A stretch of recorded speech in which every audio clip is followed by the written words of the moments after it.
गर्मी की छुट्टियों में दादाजी के पास घूमने आया बालक उछलते कूदते दादाजी के पास पहुंचा और बड़े गर्व से बोला कि दादाजी, जब मैं बड़ा हो जाऊंगा तब मैं एक सफल आदमी बनूंगा। क्या आप सफल होने के कुछ उपाय बता सकते हैं?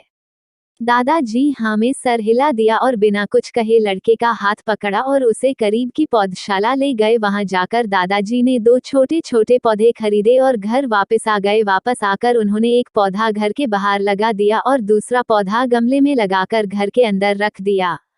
अब आपको क्या लगता है कि इन दोनों पौधों में से भविष्य में कौन सा पौधा अधिक सफल होगा?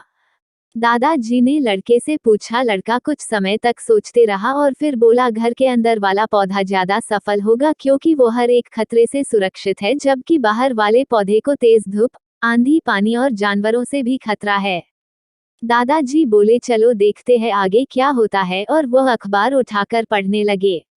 दादाजी दोनों पौधों पर ज्यादा ध्यान देते रहे और समय बीतता गया। 3-4 साल बाद जब एक बार फिर वह लड़का अपने माता पिता के साथ गांव घूमने आया, तब अपने दादाजी को देखा तो देखते ही बोला, दादाजी, पिछली बार मैंने आपसे सफल होने के कुछ उपाय मांगे थे पर आपने तो कुछ भी नहीं बताया था, पर इस बार आपको कुछ बताना ही होगा। दादाजी मुस्कुराए और लड़के को उस जगह ले गए जहां उन्होंने गमले में पौधा लगाया था। अब वो पौधा एक पेड़ में बदल चुका था। लड़का बोला, देखा दादाजी, मैंने कहा था ना कि ये वाला पौधा ज्यादा सफल होगा।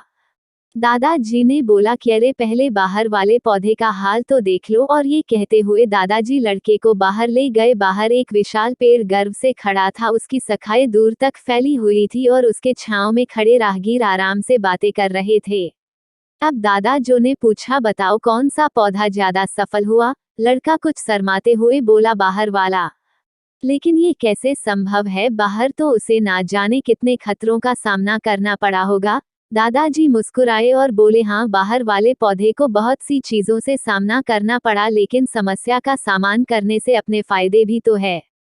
बाहर वाले पौधे के पास आजादी थी कि वह अपनी जड़ें जितनी चाहे उतनी फैला ले, अपनी शाखाओं से आसमान को छू ले, और तुम जिस आधी तूफान से इस पेड़ के लिए मुसीबत समझते थे, उसी आधी तूफान ने ही इस पेड़ की जड़ों को इतना मजबूत बना दिया है कि आज एक छोटा सा आधी तूफान इस पेड़ का कुछ भी नहीं बिगाड़ सकता।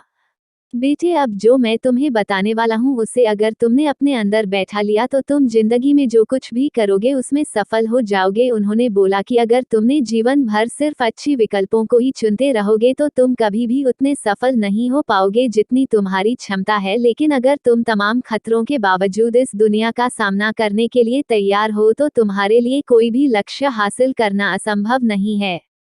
लड़के ने लंबी सांस ली और उस पेड़ की तरफ देखने लगा। वह दादाजी की बातों को समझ चुका था। आज उसे सफलता का एक बहुत बड़ा सबक मिल चुका था कि जीवन में हम जिन रुकावटों को हम जितना बड़ा शत्रु समझते हैं वही हमें मजबूत और जीवन में बहुत ज्यादा सफल बनाती है।